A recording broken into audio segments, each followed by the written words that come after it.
الحمد لله رب العالمين والعاقبة للمتقين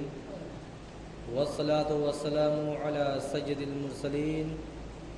وعلى آله وأصحابه أجمعين أما بعد فأعوذ بالله من الشيطان الرجيم بسم الله الرحمن الرحيم إن أولياؤه إلا المتقون صدق الله مولانا العظيم وبلغنا رسوله النبي الأمين المكين الكريم ونحن على ذلك لمن الشاهدين والشاكرين والحمد لله رب العالمين۔ محترم حضرات، آئیے کچھ عرض و معروض سے قبل آقائے نامدار، ہم غریبوں کے غمگسار، دونوں عالم کے مالک و مختار جناب روح فدا محمد عربی صلی اللہ تعالی علیہ وسلم کی بارگاہ بےکس پناہ میں درود و سلام کی ڈالی نشاور کریں اور پڑھیں بآواز بلند اللہم صلی علی سیدنا شفیعنا حبیبنا کریمنا مولانا محمد وبارک وسلم صلاۃ و سلام علیک یا رسول اللہ صلی اللہ تعالی علیہ وسلم۔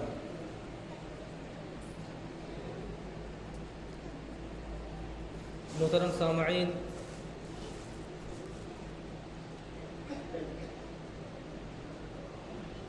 ربیع الاول کے مبارک اور متبرک اور معزز مہینے کے بعد ربیع الاخر کا مہینہ آتا ہے۔ اس مہینے میں سید الاولیاء، تاج الاولیاء، محبوب الاولیاء، محبوب سبحانی، قطب ربانی سیدنا شیخ عبد القادر جیلانی رضی اللہ تعالی عنہ کی یاد منائی جاتی ہے۔ اس مہینے کی 11 تاریخ کو حضور غوث پاک رضی اللہ تعالی عنہ سے عقیدت رکھنے والے حضرات ان کے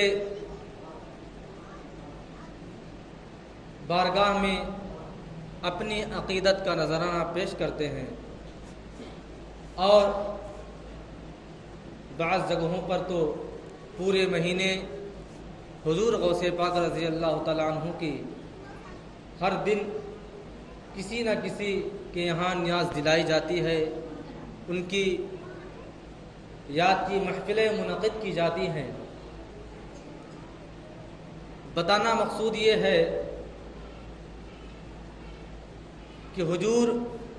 غوث پاک رضی اللہ تعالی عنہ کی وہ ذات بابرکات ہے جو شاعر نے اس طرح کہا ہے کہ غوث اعظم درمیان اولیاء چو محمد درمیان انبیاء، یعنی حضور غوث پاک رضی اللہ تعالیٰ عنہ کا مقام و مرتبہ تمام اولیاء کے کرام کے درمیان اس طرح ہے جس طرح میرے نبی کا مقام و مرتبہ تمام انبیاء کرام کے درمیان ہے۔ حضور اعلیٰ حضرت فرماتے ہیں کہ واہ کیا مرتبہ اے غوث ہے بالا تیرا، واہ کیا مرتبہ اے غوث ہے بالا تیرا، اونچے اونچوں کے سروں سے قدم اعلیٰ تیرا، اور کیا دبے جس پہ حمایت کا ہو پنجہ تیرا، کیا دبے جس پہ حمایت کا ہو پنجہ تیرا، شیر کو خطرے میں لاتا نہیں کتا تیرا، اور قسمیں دے دے کے کھلاتا ہے پلاتا ہے تجھے، قسمیں دے دے کے کھلاتا ہے پلاتا ہے تجھے، پیارا اللہ تیرا چاہنے والا تیرا، اور کیوں نہ قاسم ہو کہ تو ابن ابی القاسم ہے، کیوں نہ قاسم ہو کہ تو ابن ابی القاسم ہے، اور کیوں نہ قادر ہو کہ مختار ہے بابا تیرا۔ حضور غوث پاک رضی اللہ تعالیٰ عنہ کی شان، آپ کا مرتبہ اور آپ کی کرامات، آپ کے کارنامے اگر کوئی شخص بیان کرنا چاہے تو اپنی زندگی کی تمام راتوں کو درگزر کر کے بھی حضور غوث پاک رضی اللہ تعالیٰ عنہ کی کرامت کو نہیں بیان کر سکتا۔ حضور غوث پاک رضی اللہ تعالیٰ عنہ کے والد ماجد حضرت سید محمد موسیٰ جنگی دوست رضی اللہ تعالیٰ عنہ کے بارے میں کہ آپ اتنے متقی اور پرہیزگار تھے کہ آپ کا ایک معمول تھا کہ آپ کے والد ماجد ہمیشہ اور اکثر و بیشتر دن میں روزہ رکھا کرتے تھے اور پوری رات اللہ تبارک و تعالیٰ کی عبادت و ریاضت کرتے تھے۔ آپ کے والد ماجد ہی کا واقعہ ہے کہ آپ جب سفر میں نکلے تھے اور دریا کے کنارے سے آپ کا گزرنا ہوا تو آپ کے والد ماجد جو کئی دنوں کے بھوکے اور پیاسے تھے، آپ کے پیٹ میں کھانے کا کوئی لقمہ کئی گھنٹوں تک نہیں پہنچا تھا، آپ بھوک سے بے چین اور بے تاب تھے۔ حالانکہ شریعت مطہرہ میں یہ حکم ہے کہ اگر کوئی شخص اتنا پیاسا ہو گیا ہو کہ اسے اب شک ہو جائے، اسے یقین ہو جائے کہ اگر میرے حلق کے نیچے پانی کے چند قطرے نہیں گئے تو میں ہلاک ہو جاؤں گا، ایسے موقع پر جبکہ شریعت نے اجازت دی ہے کہ اگر مسلمان کو پانی میسر نہ ہو اور اسے معلوم ہو کہ اگر شراب کا ایک قطرہ میرے حلق کے نیچے چلا جائے گا، جو ہر کوئی جانتا ہے کہ حرام ہے، لیکن پھر بھی اگر اسے کنفرم معلوم ہے کہ اگر شراب کا ایک قطرہ میرے حلق کے نیچے چلا جائے گا تو میری زندگی بچ جائے گی، شریعت نے اجازت دی ہے کہ پھر بھی اگر جتنے قطرے سے اس کی جان بچ سکتی ہے اتنا قطرہ شراب کا اپنے حلق کے نیچے سے اتار سکتا ہے۔ ایسے ہی کھانے کے معاملے میں ہے کہ اگر کوئی بھوکا شخص جو کئی دنوں سے بھوکا ہو اور جانتا ہو کہ اگر جب تک اگر ایک لقمہ میرے حلق کے نیچے سے اگر اتر جائے، میں کھا لوں ایک لقمہ تو میری جان بچ سکتی ہے، اور ایسے موقع پر بھی کوئی حلال کھانا میسر نہ ہو، کوئی حلال کھانے کی چیز اس کے سامنے موجود نہ ہو، لیکن کوئی ایسی چیز موجود ہو کھانے کی جو شریعت میں حرام ہے، تو ایسے موقع پر جان بچانے کے لیے ایک لقمہ وہ حرام کی چیز کو کھا سکتا ہے، شریعت نے اجازت دی ہے، لیکن بس اتنا ہی کھائے جتنے سے جان بچ سکے، انہیں کہ پورا پلیٹ ہی مار جائے۔ بہرحال حضور غوث پاک رضی اللہ تعالیٰ عنہ کے والد ماجد نے دیکھا کہ دریا میں ایک خوبصورت سے بہتا ہوا آ رہا ہے، آپ نے اٹھایا اور اسے کھا لیا، کیونکہ بھوک کی شدت اتنی تھی کہ کھانے سے پہلے دماغ نے کام نہ کیا کہ میں کس چیز کو کھانے جا رہا ہوں اور کیا کھانے جا رہا ہوں، اور کھانے کے بعد جب آپ کو ہوش آیا آپ نے سوچا، غور کیا، جبکہ ایک بہتی ہوئی چیز تھی، اس کے مالک کا کوئی پتہ لتا نہیں تھا، آپ نے چوری کر کے نہیں کھایا تھا، نہ تو آپ نے کسی سے جبراً چھین کر کے کھایا تھا، بلکہ کوئی چیز جو بہہ رہی تھی جس کے مالک کا کوئی عطا پتہ نہیں تھا، وہ چیز حضور غوث پاک کے والد ماجد نے اٹھایا اور کھا لیا۔ لیکن آپ کے تقوی کا یہ عالم تھا، آپ کے تقوی اور پرہیزگاری کا یہ عالم تھا کہ جب آپ نے اس کو تناول کر لیا، آپ نے اس کو کھا لیا، تو آپ کے دل نے، آپ کے زمین نے آپ کو جھنجھوڑا، کہ میں نے کس چیز کو کھا لیا ہے، میں نے تو اس کے مالک سے اجازت بھی نہیں لی ہے۔ کل قیامت کے دن رب تبارک و تعالیٰ مجھ سے پوچھے گا، اے موسیٰ تو نے اس چیز کو کھا لیا، کیا تو نے اس کے مالک سے اجازت بھی لی تھی؟ تو میں کل میدان محشر میں رب تبارک و تعالیٰ کے سامنے کیا جواب دوں گا؟ آپ کے زمین نے جھجوڑا، آپ نے اپنا جو ان کا ارادہ تھا بدل دیا، اور جس طرف سے سیب بہتا ہوا آیا تھا آپ نے ادھر کا رخ کیا، اور چلتے چلتے جب ایک باغ میں پہنچتے ہیں آپ نے دیکھا کہ باغ کے اندر سیب کے درخت بھی لگے ہیں، اور ان درخت کی ٹہنیاں جو دریا کے اوپر سے لہلہا رہی ہیں، اور سیب کے تمام پھل جو دریا کے اوپر دکھنے میں آ رہے ہیں، آپ کو بالکل کنفرم معلوم ہو گیا، یقین ہو گیا کہ جو سیب میں نے کھایا ہے یقینی ہے کہ اسی درخت اسی باغ کا رہا ہوگا۔ آپ فوراً باغ کے اندر تشریف لے جاتے ہیں، اور آپ نے آواز لگائی کوئی ہے؟ ایک بزرگ شخص نمودار ہوئے اور فرمایا، بیٹا کیا کہنا چاہتے ہو، کس کی تلاش ہے؟ آپ نے فرمایا کہ میں اس باغ کے مالک سے ملاقات کرنا چاہتا ہوں۔ بزرگ شخص نے کہا کہ ملاقات کی وجہ کیا ہے؟ آپ نے اپنی ساری باتیں، جیسے جیسے آپ نے سیب کو تناول کیا تھا سارا واقعہ بتا دیا، اور آپ نے فرمایا میں بلا اجازت آپ کے اس سیب کو تناول کر لیا ہوں، اور اس کی معافی کے لیے میں آپ کے بارگاہ میں حاضر ہوا ہوں، مجھے اس کی معافی چاہیے، مجھے معاف کر دیجیے۔ جب بزرگ شخص نے دیکھا کہ آدمی جو بہت چہرے سے اور اپنے ڈیل ڈول سے اور اپنی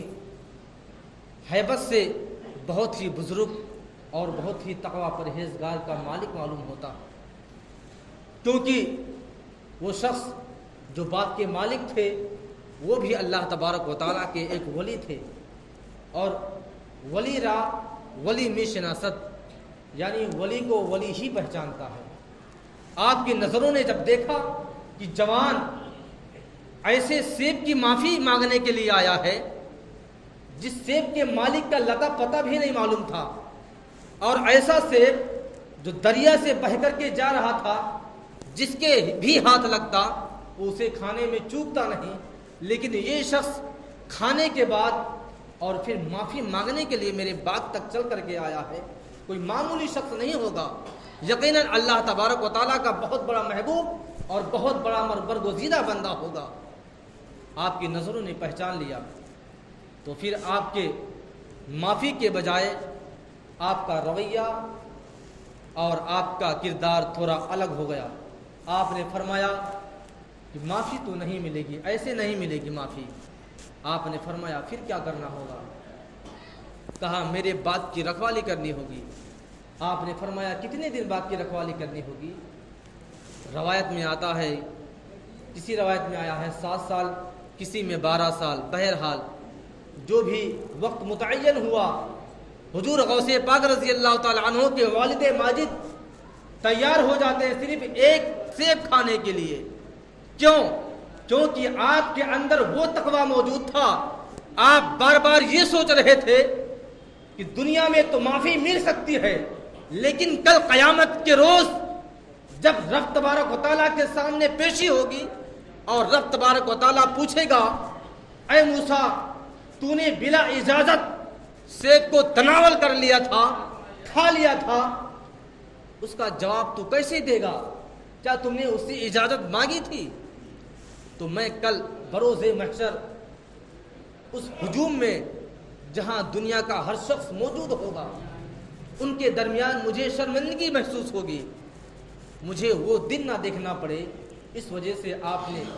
12 سالہ باغ کی رکھوالی کرنے کے لیے تیار ہو گئے۔ لیکن جب 12 سال وقت متعینہ پورا ہو جاتا ہے تو پھر جب آپ کے والد ماجد نے کہا کہ آپ نے جو شرط رکھی تھی